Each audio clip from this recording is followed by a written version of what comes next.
That's my vision, is to have created a software and a platform with what we've done with psychometrics, along with AI, to not have to look at resumes, at least not at first. And when we do look at them, they don't carry as much weight.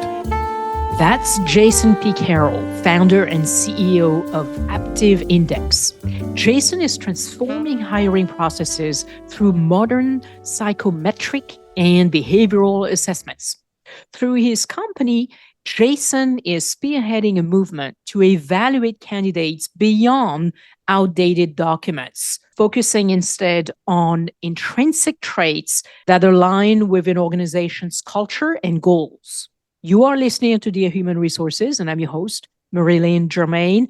In this episode, Jason is going to tell us why he thinks resumes are, I quote, garbage. Welcome to the show, Jason. Thank you so much for having me. I'm excited to be on. According to the website Resume Lab, 70% of job candidates have admitted to lying on their resumes. And as business needs evolve and technology transforms hiring, companies are starting to see that a resume may not predict future success. So, Jason, can you expand on why you believe traditional resumes are what you call garbage? Yeah, absolutely. And I've done a lot of hiring. I'm very bad at it, to just admit that right out of the gate. And I think that most every employer agrees that hiring sucks. And one of the reasons is because we lean so heavily on traditional resumes. And even before modern times, even rewind a few years ago, resumes are showing us skills and experience, at least theoretically. But there's a couple of problems with that. One is what you just quoted: 70% of applicants admit to lying on their resumes, or maybe it's a white lie. Maybe it's more just kind of stretching of the truth. But beyond that, companies, including myself, have started looking at things that are more important than these skills and experience. As you mentioned, I'm in psychometrics, so obviously for me that's hardwiring, innate drivers, but also people's learning agility, their culture fit, values alignment, their emotional intelligence, their problem-solving approach, their potential for growth, not just where they are now, and so on and so forth. And so for myself, skills and experience is important to look at, but it's not even in my top 10. And then beyond that, fast forward to today, if you ask most hiring managers who wrote almost every resume that has come across your desk in the last year, they'll tell you ChatGPT. And so now the humans that were already stretching the truth a bit are stretching so even more using AI. You say that psychometric and behavioral assessments offer a clearer picture of a candidate's fit for a role compared to just looking at their experience on paper. Can you explain, why do psychometric and behavioral assessments offer a clear picture? Two things come to mind on this answer as well. The first is, I do say that, but also it's not just me. There have been a lot of scientific validation studies that actually show that we can predict success based on the psychometric data. But I believe the reason why is it's looking at the innate drives and needs that we have uniquely to ourselves as humans. And so I think about the things that drove me, the things that are hardwired into me that made me successful at sales early on in my career. Measuring those hardwiring traits and looking at them on paper, you could look at those traits. The very traits that make me good at sales are the same traits that would make me terrible at accounting. Not only bad at it, but also miserable doing it. And so that's what we're trying to get to, is what are those innate hardwired drives, things that have been baked into us since we were, in our teens, that really should point us to the types of roles that we pursue and that we would thrive in.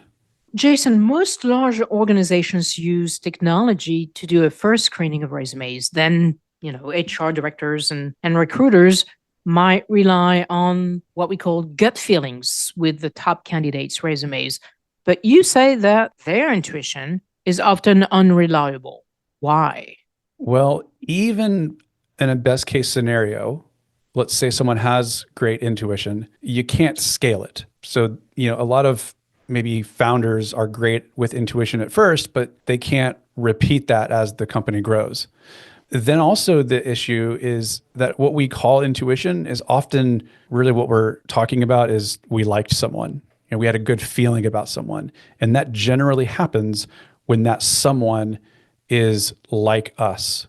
We tend to like people that are like us. And we tend to like people who can think quickly on their feet, who give nice, warm answers to questions. And so, in a scenario where, maybe what I'm hiring for is an engineer or a software developer, and this person is, I mean, even like my son, very good at coding and programming, largely because they spend more time with computers than they do humans. So they don't have the social skills to be that quick on the feet interviewer, the person who's really warm and knows how to answer all the questions. And so if we're trusting our quote unquote gut, but we're ruling out people who don't come across as warm or quick thinkers only because they're very much like the internal processors, right? The people who really think everything before they say it, then we're missing a ton of hidden potential. In fact, we're missing people whose hard wiring is actually really well suited for the job we're hiring for. And it wouldn't make any sense to bring the nice, warm, gregarious socialite in as a software developer. So we end up making some mishires because we're trusting that quote unquote gut. So, same thing for resumes, right? They often fail to predict long term success. And how does scientific hiring solve that issue? Yeah, it takes out the guesswork. Resumes are skills and experience. That's really what we're trying to look for. But we don't get any sort of additional insight into that person's learning styles or emotional intelligence or anything else. And because those resumes are unreliable in and of themselves, right? Because people are lying, stretching the truth, then it's very subjective data and it's unreliable data. I mean, even calling it data it's not even fair. It's not really data in the sense that, when we think about data, we're thinking about factual numbers. Numbers don't lie. Right? That's not even what resumes are. And so the scientific hiring is scientific. It's actual data. It's proven. It's validated. It's been put up against predictive models. It's been checked by psychometricians and data scientists and all that. So it's not the only leg of the stool. It's not the only thing we should rely on, but it's a way of bringing in objective data to the decision-making process. And in so doing, we also have the benefit of avoiding biases, which I is was just going to awesome. ask about biases. I mean, don't you think scientific hiring actually can emphasize biases, or, the fact that it's programmed by specific people with specific Yeah. demographics? Well, yeah. So actually, the validity studies that we've done, when we look at the 7 primary attributes that we're measuring, the ones that are predictive towards success, there are no biases built in. So there's no higher likelihood or lower likelihood of any of those attributes, regardless of age, ethnicity, sex, right? So we're actually removing biases completely. We're going to get the same percentage of matches on our psychometric data across all demographics. And that's actually really not the case when we're looking at resumes. We bring our unconscious biases into decision making, whether we like it or not, when we're reading someone's name or the way they speak or how they write an email or anything else. And so psychometrics, scientific hiring, removes all of that. It doesn't even give us a choice to be biased if we wanted to. My next question is about the younger generations, right? With Gen Z and younger generations entering the workforce, do you think that resumes are becoming increasingly irrelevant? Yeah, there's the older generation, we're the ones doing the hiring. And we're used to this system that these kids don't know anything about. And for whatever reason, we've also gotten way more strict on our expectations. We want to see a resume that's really, really well written, that takes all of their experience and bullet points it into hard numbers and KPIs and all this kind of thing. I mean, that's not what our resumes looked like when we first got jobs. It was like, I worked at a pizza place, I ran the cash register. That was my bullet point, and it was fine.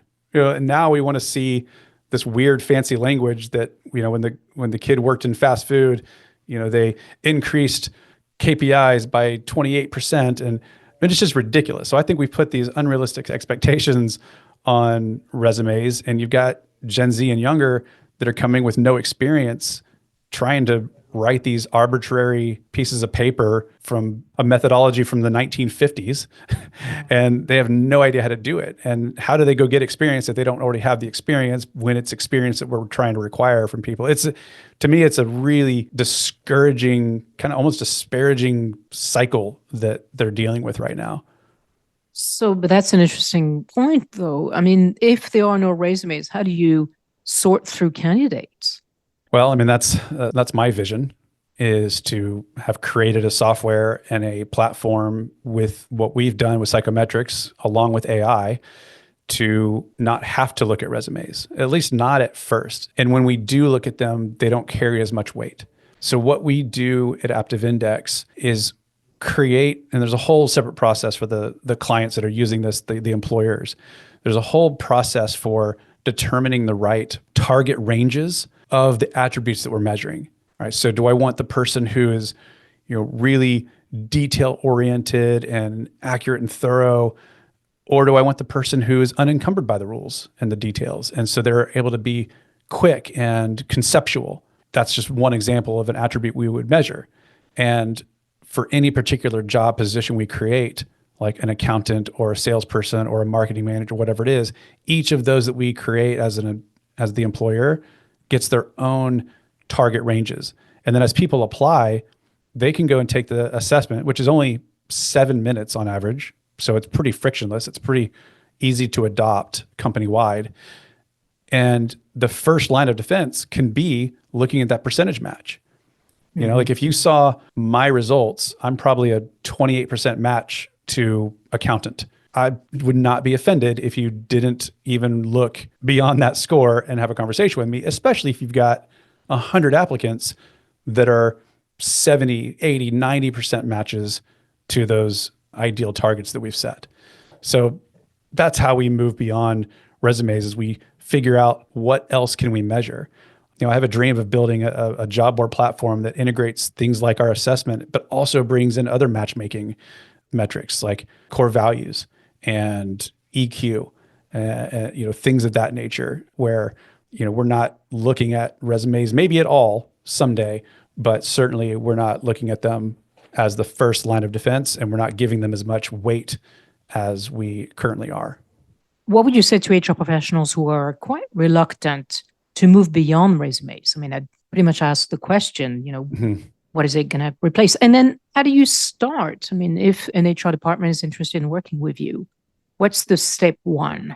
Yeah. So first I would say, I get it. I totally get it. And I would not ask any of my clients to rip the Band-Aid off.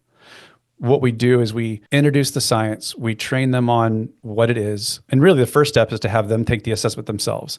People tell me, I mean, literally every day somebody says something along the lines of, "Oh my goodness, you're peering into my soul. How did you do that? How is this possible after 7 minutes?" And so we prove that this is powerful and accurate and reliable and predictive. And then we just insert it as another part of the hiring process. And then you start seeing the proof. Our clients start seeing like, wow, I'm actually beginning to rely most heavily on this data and what it does for me. And the resume is starting to matter less and less. So we don't just rip the Band-Aid off. We go kind of methodically through the process. And it makes interviews better too, by the way, because the AI portion of this looks at all of these scores and custom tailors an interview for us. It gives us these behavioral descriptive questions that will target those alignments and misalignments from our ideal role definition compared to who that person is and what their scores were.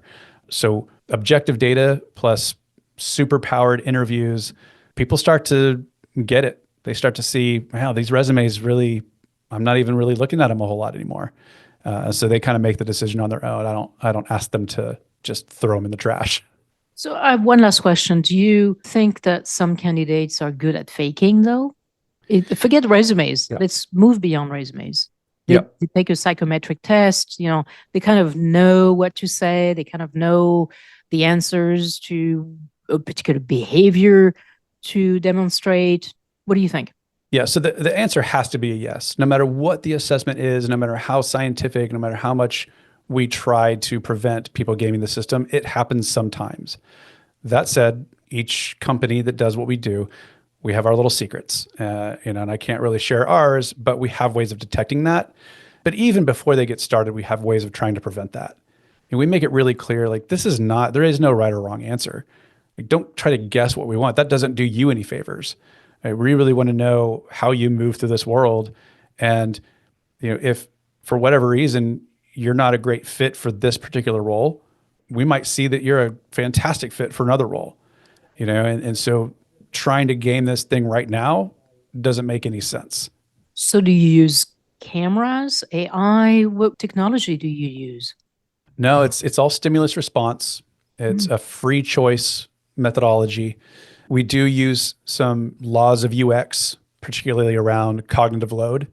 We intentionally overload people a little bit so that the stimulus response creates the most genuine answers, and then we just we design it to where it's fun and easy and quick to take. It's not perfect, nothing is, but from all the validity studies we've done, we found it to be really, really good at preventing people gaming the system and detecting when they are trying. And UX stands for user experience, correct? Correct. Fantastic. Wow. Some very valuable insights, Jason. Thank you very much. It was interesting having you on the show, for sure. Oh, thank you so much. Support for this show comes from Western Carolina University, a campus of the University of North Carolina system, with the technical assistance of Kelly Minnis.